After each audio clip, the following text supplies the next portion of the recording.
दोस्तों just imagine कुछ ऐसे गॉड्स जो इजिप्ट पर कब्जा करने के लिए एक दूसरे से युद्ध करने लगे थे।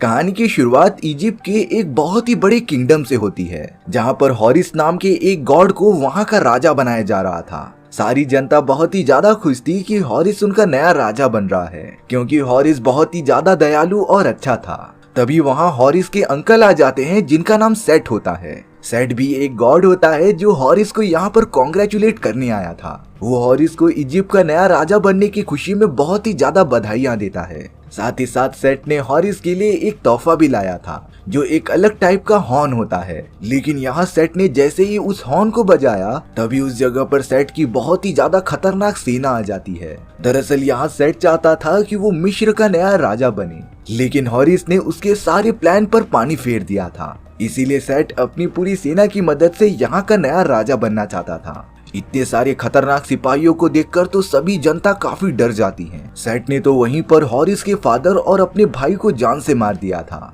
क्योंकि हॉरिस के फादर ने ही उसे नया राजा बनाने के लिए चुना होता है। चारों तरफ सेट का आतंक फैलना स्टार्ट हो गया था। पर अब यहाँ हॉरिस सेट को अपने साथ फाइट करने के लिए चैलेंज करता है। दोनों एक दूसरे से लड़ाई करते हुए अपने अपने गॉड के फॉर्म में आ गए थे। उनकी शक्तियां तो नॉर्मल इंसान से कई ज्यादा थी।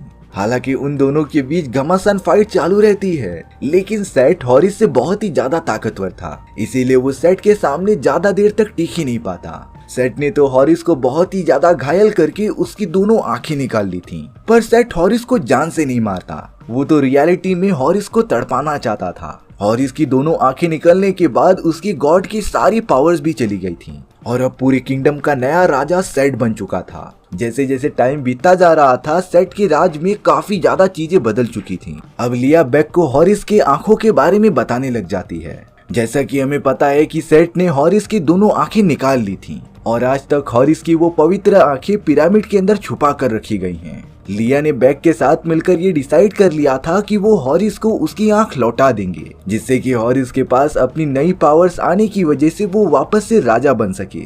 लिया जिनके पास काम किया करती थी, उनके पास पिरामिड का पूरा नक्शा होता है, जिसके अंदर सेट ने अपनी पूरी संपत्ति के साथ साथ हॉरिस का आंख भी छुपा कर रखा था। इसीलिए अब बेक लिया के कहने पर उस पिरामिड के अंदर चला गया था, लेकिन उसे रास्ते में बहुत ही खतरनाक चीजों का सामना करना पड़ता है। जगह जगह पर जानलेवा जाल बिछाए गए थे, लेकिन बेक बहुत ही ज्यादा फुर्तीला और ताकतवर था, जो उन सारे जालों से बचते हुए लगातार आगे बढ़ता रहता है।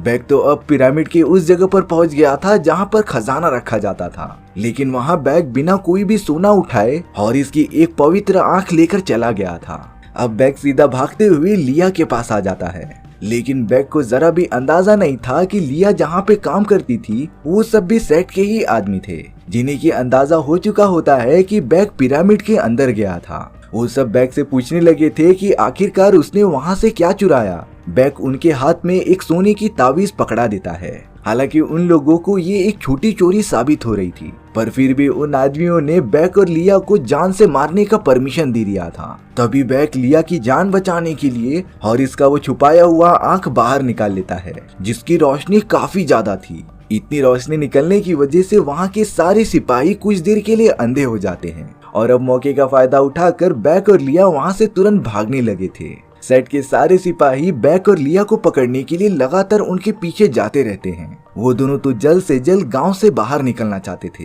लेकिन कुछ ही देर बाद एक तीर आकर डायरेक्टली लिया के सीने में लग जाता है, जिससे कि लिया बहुत ही ज्यादा घायल हो चुकी थी। वो तो एकदम अनकॉन्शियस हो चुकी होती है। बेक तो लिया को सीधा लेकर हॉरिस के गुफे में आ गया था। हॉरिस ने जब से अपनी आंखें खोली है वो यहीं पर रह रहा था। अब बेक हॉरिस के पास जाकर ये कहता है कि उसके पास तुम्हारी एक आंख मौजूद है, और अगर हॉरिस को ये चाहिए तो उसे बेक का एक काम करना पड़ेगा। हॉरिस जो कि एक देवता था, वो बहुत ही ज्यादा गुस्सा हो जाता है। हॉरिस को ये बिल्कुल एक्सेप्ट ही नहीं होता कि एक नॉर्मल आदमी उसके सामने प्रस्ताव रख रहा है। हॉरिस भले ही कुछ देख नहीं सकता था, पर वो लगातार अपनी तलवार चलाते हुए बेक को मारने की कोशिश कर रहा था, लेकिन बेक तो बड़ी आसानी से बच जाता है। तब जाकर हॉरिस मान गया था बेक की उस डील के लिए। बेक हॉरिस को बताता है कि मेरी एक दोस्त बहुत ही ज्यादा घायल है, और अगर तुम उसे ठीक कर दोगे तो मैं तुम्हारी एक आंख लौटा दूंगा। हॉरिस तो जल्द से जल्द लिया की बॉडी को चेक करने लगा था, लेकिन वो इन सारी चीजों में अब कुछ भी नहीं कर सकता था, क्योंकि हॉरिस के पास जब तक उसकी दोनों आंखें नहीं मौजूद होती वो अपनी दैविक शक्तियों का यूज ही नहीं कर पाएगा। पर लिया को देखने के बाद हॉरिस ने बेक को ये कह दिया था कि लिया की आत्मा बच नहीं पाएगी। तभी अगले ही मोमेंट में वहाँ पर आत्माओं के देवता आ जाते हैं, जो मरने वाले लोगों में से आत्मा कलेक्ट करके लेकर जाते हैं। अब उस आत्माओं के देवता के सामने लिया की आत्मा खड़ी हुई थी और वो उससे कह रहे थे कि तुम बदले में मुझे क्या दे सकती हो। लिया के पास कोई भी कीमती चीज मौजूद नहीं थी जिससे कि वो आत्माओं के देवता को दे दे, इसीलिए वो देवता लिया की आत्मा को लेकर अपने साथ चला जाता है। बेक तो यहाँ पर बैठा बैठा कुछ भी नहीं कर पा रहा था। अब तो लिया भी हमेशा के लिए चली गई थी, इसीलिए वो बहुत ही ज्यादा गुस्से में हॉरिस से ये कहता है कि वो उसका आंख लौटाएगा ही नहीं। हॉरिस तो इस बार बहुत ही ज्यादा तंग हो चुका था, इसीलिए अब हॉरिस जबरदस्ती बेक को पकड़कर उससे अपनी आंख छीन लेता है। हॉरिस ने तो कई सालों बाद अपनी एक आंख वापस पा ली थी और अब तो वो थोड़ा थोड़ा देख पा रहा था, लेकिन हॉरिस बेक को फिर से पकड़कर ये पूछता है कि उसकी दूसरी आंख कहाँ पर है। बेक ने बताया कि उसके पास सिर्फ एक ही आंख मौजूद थी, दूसरी आंख सेट के पिरामिड में मौजूद होंगी। अब हॉरिस ने बड़े शांत होकर बेक को ये बात बताई कि लिया की जान हमेशा के लिए नहीं गई है, सिर्फ आत्माओं के देवता ने लिया के बॉडी में से उसकी आत्मा निकाली है, और अगर हॉरिस के पास उसका दूसरा आंख भी आ जाएगा तब वो लिया की आत्मा को वापस लाने की कोशिश कर सकता है। इसीलिए अब हॉरिस और बेक के बीच ये डील हो गई थी कि बेक सेट के पिरामिड में जाकर हॉरिस के लिए उसकी दूसरी आंख ढूंढेगा, जिसके मिलने के बाद हॉरिस अपनी नई पावर्स की मदद से लिया की आत्मा को वापस लाएगा। वो दोनों तो लिया की बॉडी को एक अच्छी जगह पर छुपाकर निकल पड़ते हैं अपने मिशन के लिए। साथ ही साथ हॉरिस ने ये डिसाइड कर लिया था कि वो अपने अंकल सेट को जान से मार देगा। अब हमें दूसरी तरफ सेट और उसके लोग दिखाए जाते हैं, जिन्हें की ये पता चल गया था कि हॉरिस आजाद हो चुका है। इसीलिए सेट ने अपने सारे सिपाहियों को ये आदेश दे दिया था कि वो हॉरिस को जाकर खत्म कर दें। वहाँ हॉरिस बेक के साथ एक बहुत ही ऊंची पहाड़ी के ऊपर जाता रहता है। बेक को तो कुछ समझ ही नहीं रहा था कि ये सब क्या हो रहा है।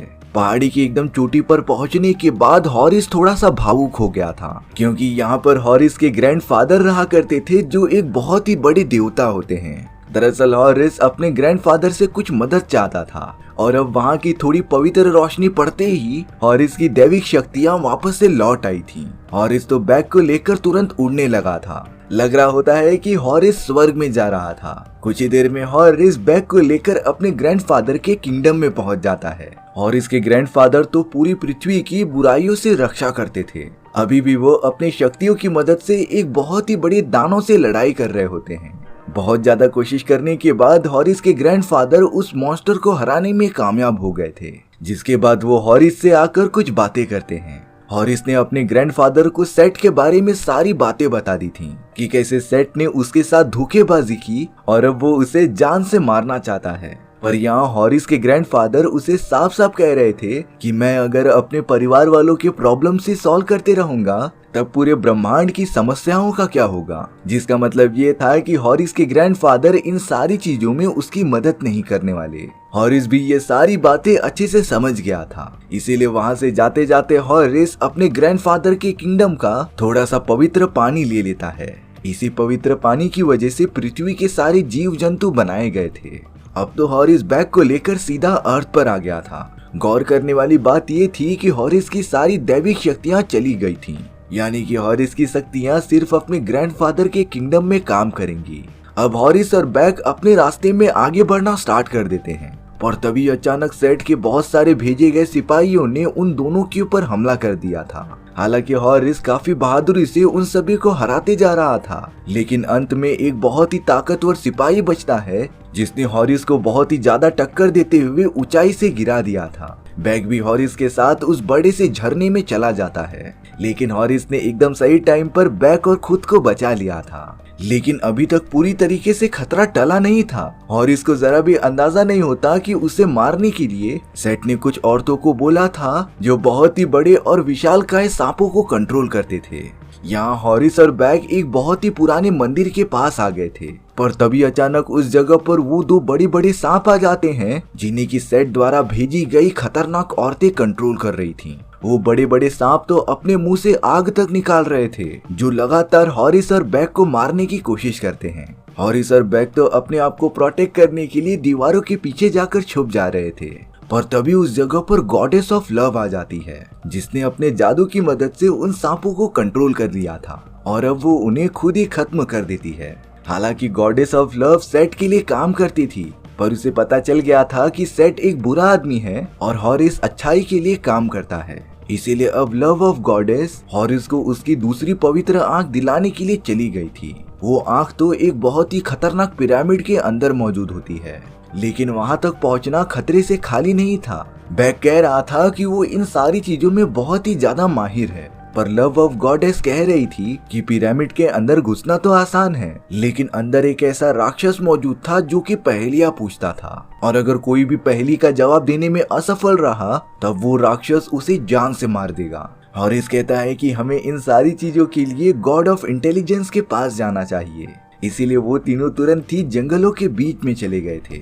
अब यहाँ गॉड ऑफ इंटेलिजेंस से रिक्वेस्ट करने के बाद वो राजी हो गए थे हॉरिस की मदद करने के लिए। इसीलिए अब बिना देरी किए वो सब चले जाते हैं पिरामिड की तरफ, पर उस पिरामिड के अंदर जाने का बिल्कुल रास्ता ही नहीं था। हॉरिस ने बड़ी चालाकी से पिरामिड के अंदर जाने का रास्ता खोल दिया था, जिससे कि वो सब अंदर चले जाते हैं। लेकिन कुछ ही देर बाद वहाँ पर एक बहुत ही बड़ा मॉन्स्टर आ चुका था, जो उन सभी से पहेलियां पूछने लगा होता है। गॉड ऑफ इंटेलिजेंस सवाल का जवाब देने की बहुत कोशिश कर रहे थे, लेकिन उनके शुरुआती कुछ जवाब गलत हो जाते हैं, जिसकी वजह से वो मॉन्स्टर काफी गुस्सा होकर उन सभी पर हमला करने लगा था। लेकिन तीसरी बार कोशिश करने के बाद गॉड ऑफ इंटेलिजेंस ने सही जवाब दे दिया था, जिसके बाद वो मॉन्स्टर सभी को आगे जाने के लिए रास्ता दे देता है। यहाँ हॉरिस को अपनी दूसरी आंख साफ साफ दिखाई दे रही थी, इसीलिए वो अपने ग्रैंडफादर के पवित्र जल को आग में डालने जा रहा होता है। पर तभी अचानक हॉरिस और गॉडेस ऑफ लव के ऊपर एक पिंजड़ा गिर जाता है,